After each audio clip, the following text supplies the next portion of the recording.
Thierry Zilberberg, who's the Executive Vice President of the French Telecom.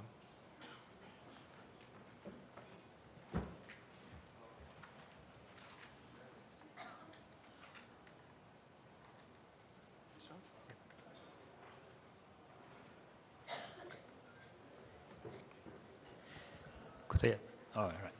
Thank you very much. Good afternoon, everyone. It's a real pleasure and an honor to be able to speak in front of such a distinguished audience.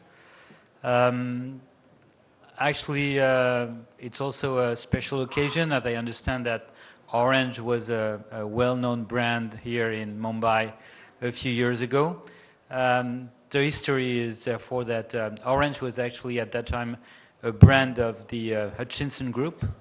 France Telecom bought the Orange Group in the year 2000, but we didn't buy all the properties, and therefore the Orange brand today belongs to the France Telecom Group. We operate in many, many countries, but no longer in India. I'm sorry about that. And therefore, if there is any supporter here of the Orange brand, I'm really sorry about us leaving the country, but it's still part of the Hutchinson Group, and I think they sold it to Vodafone at the end. We created a division dedicated to e-health and mHealth more than 4 years ago on the idea that health was a significant opportunity of growth for telecom operators. And what I would like to share with you today is basically the lessons we've learned over the past years as we developed this activity worldwide. And what I've put here on this diagram is an extract of some of the product and services that we've deployed in many geographies. Some of them are in Europe, some of them are in Africa, and a couple of in the US. And one is here very close to India. In the UK, we worked with the NHS, introduced a system with a partner called iPlateau, where we do basically appointment reminder through a short message. In France, we introduced a dedicated mobile package for health professionals, a package with a French company called Vidal. I don't think it has any link with the Vidal we saw this morning. Vidal is basically a medical encyclopedia for doctors. In Austria, we launched 2 years ago a diabetes remote management system, which was sold directly in our Orange shops as a consumer package. In Bhutan, very recently, our operation here in India won a contract with the Minister of Health of Bhutan to put together a system basically very close to the teletriage that Pankaj just described, a health line, providing triage and also health information. In Egypt, we launched last year a service called Mobile Baby, whereby you can actually get the ultrasound image of the baby in the expectant mother and send that image on the mobile phone, on the smartphone, to the family or whoever you want to. In Kenya, we introduced a few weeks ago, we launched a service with a partner, an NGO called M-Pedigree, of tracking counterfeit drug. In Cameroon, we had a project which we have not yet launched, with an NGO also called Text to Change, to send via SMS, very similar to what our colleague from Nokia described, short message of health education. And finally, just to go around the circle, in the US and also in Europe, next year we will introduce a system of basically telecardiology, remote monitoring of patients suffering from cardiac condition, with a company called Sorin, which is a pacemaker and a defibrillator implant manufacturer. This diagram to show you the diversity of the services that could be deployed with information technology. And these are not, most of them are commercial services, not just pilot or experiments. And the main difficulty when you address this domain of MLs or ELs is trying to understand how to organize it. And the way we propose to organize it is the following. We try to say every time there is MLs or ELs, there is a transfer of information. So information can be transferred between health professionals, from one professional to another professional. Inside the healthcare circle, if you want, we call that health professional services. And you can see that some of the services I introduced to you are health professional services. For any company, these are the easiest way to introduce services because it's a B2B process. You go to a business environment and you get a contract. The second dimension is more difficult. The second dimension is where information comes from a patient and goes to a healthcare professional. We call that health management. Here you'll find all form of chronic disease management, but you also find some colleague mentioned it, elderly people, assisted living. You will also find health lines, which are basically information from, in that case, from a patient to a healthcare professional.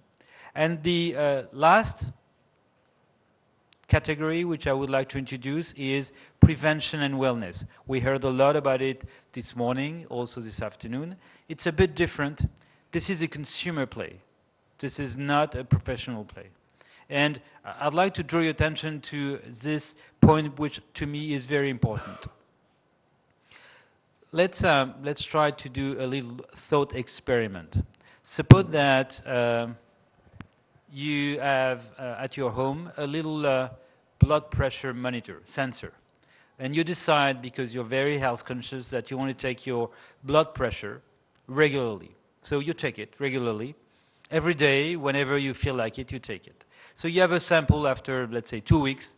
You go to your doctor and you say, doctor, you know, I'm very conscious of my health. I've taken all these data points. Please, can you help me understand them? What will the doctor tell you? The doctor will tell you, thank you very much, you're very kind, let me take all this information and throw it in the garbage. This is not medical information. It's very useful for you. To me, it's not medically relevant. You have not followed any protocol.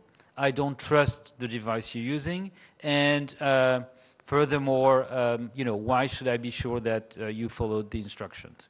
So now here is what we're going to do. I'm going to give you a device or recommend you a device. You will follow my procedure and you will come back to me with the data. This simple thought experiment explains to you why there is a huge difference between my middle column and the column which is on your right hand, the black column. The black column is really information that you gather for yourself, wellness. It's important, it's useful, but it is not medical. And there is a huge difference. The second difference which lies in there is that if it is medical information and you give it to a doctor, then you transfer the legal responsibility to the doctor. Because the doctor, once he has the data, is responsible for what kind of information or action he will direct you to do. So there is here a very important point also. If you do any form of remote monitoring, and the information is sent to the doctor, then the doctor has a legal responsibility to do something with it. If he doesn't do anything, then he is liable. So that's very important, and that's also a big difference between my second column and the column on the right. This, to me, is very important because very often in MLs or HLs discussion, all of this gets confused. And please, make this effort. I believe it's very important to make the distinction between medical information and non-medical information. Another thing which I would like to offer to you is something which I've been discussed also this morning and this afternoon. I've put in this very simple diagram two types of figures, mobile penetration and healthcare cost as % of GDP. Mobile penetration in the Western world is slightly above 100%, meaning that everyone has a mobile phone.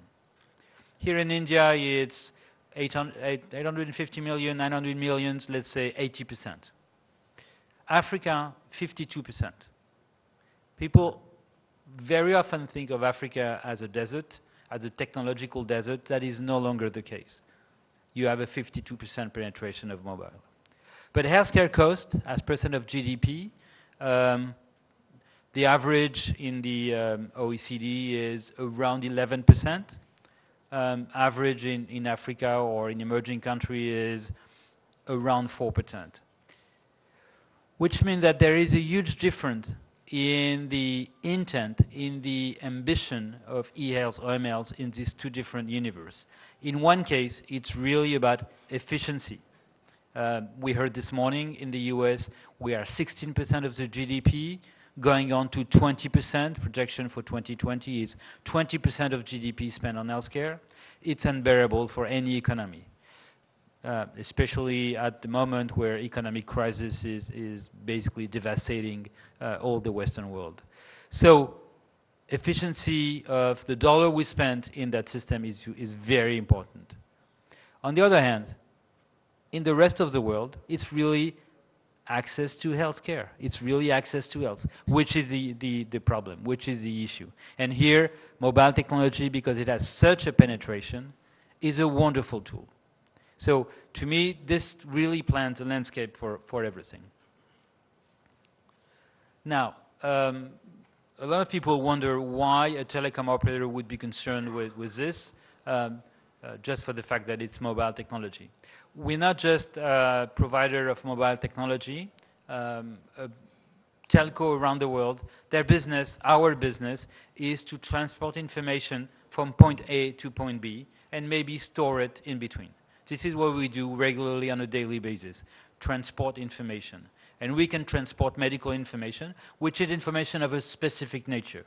And this is our business, and my division business is really that, transporting medical information. This is how we can contribute to the development of this e-health, ML's world. Obviously, and that's very important, we are not alone.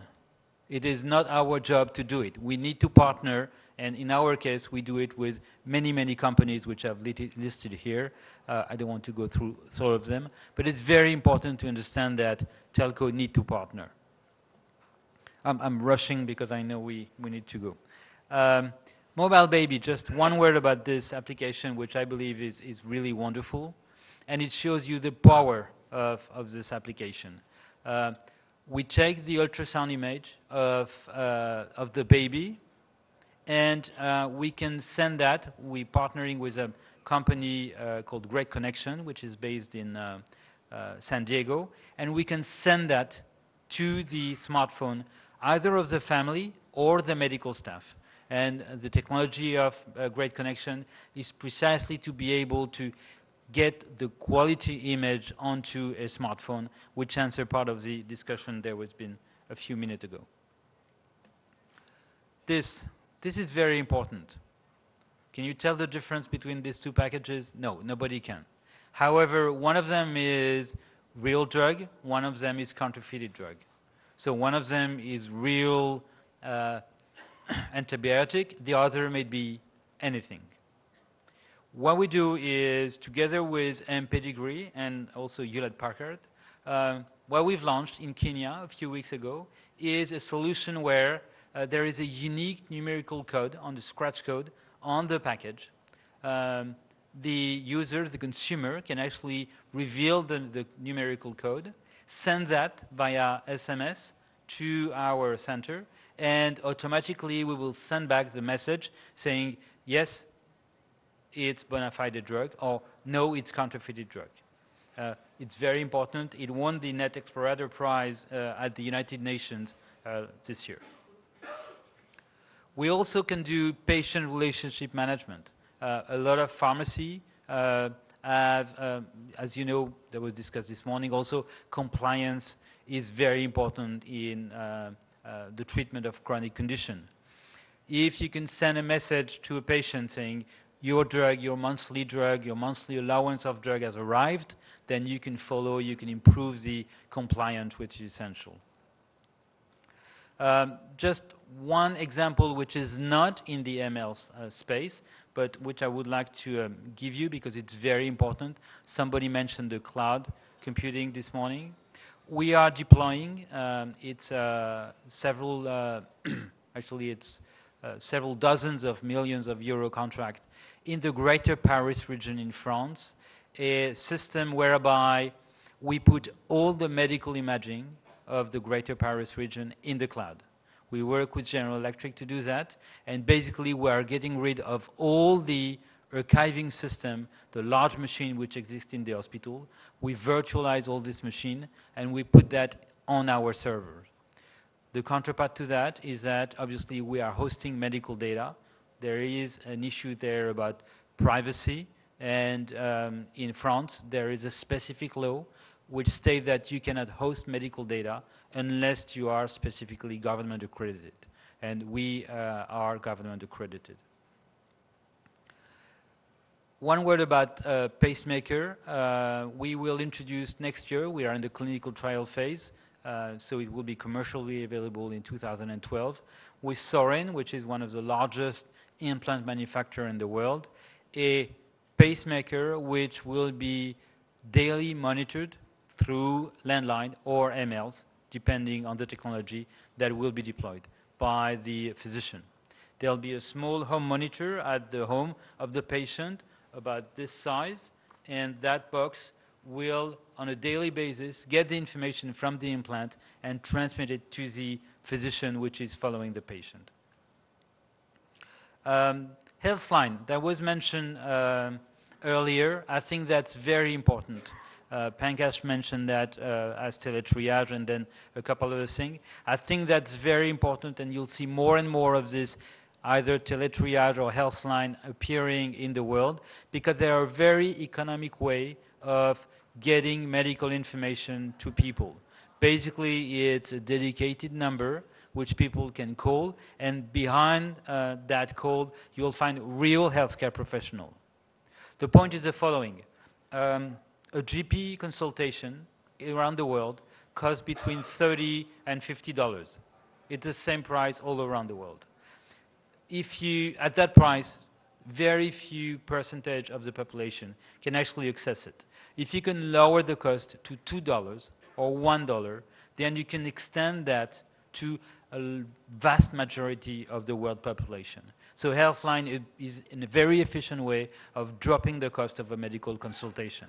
Obviously, you don't get the same service. You don't get a real auscultation, physical contact, but you get a lot of value. And I think Pankaj explained that very well.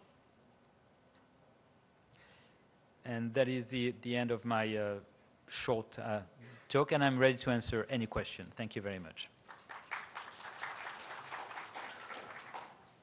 Any questions? Yes, in the back, please. Small comment, actually, not a question. A couple of speakers mentioned that the number of mobiles in India is 900 million, 850 million. There was an article in the newspaper about a week back or 10 days back that the government has found about 300 million of those are not used. So the number is actually closer to 600 million. It's about 50% penetration. So just wanted to make sure everyone is aware of this.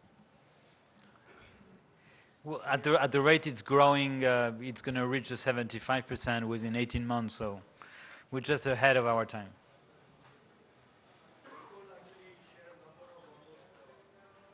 I'm sorry? As comment, telcos actually share a number like 30 million being added every month. So that's the data that we have. Yeah, so I guess it's all about handling churn, the way it's happening. Any other?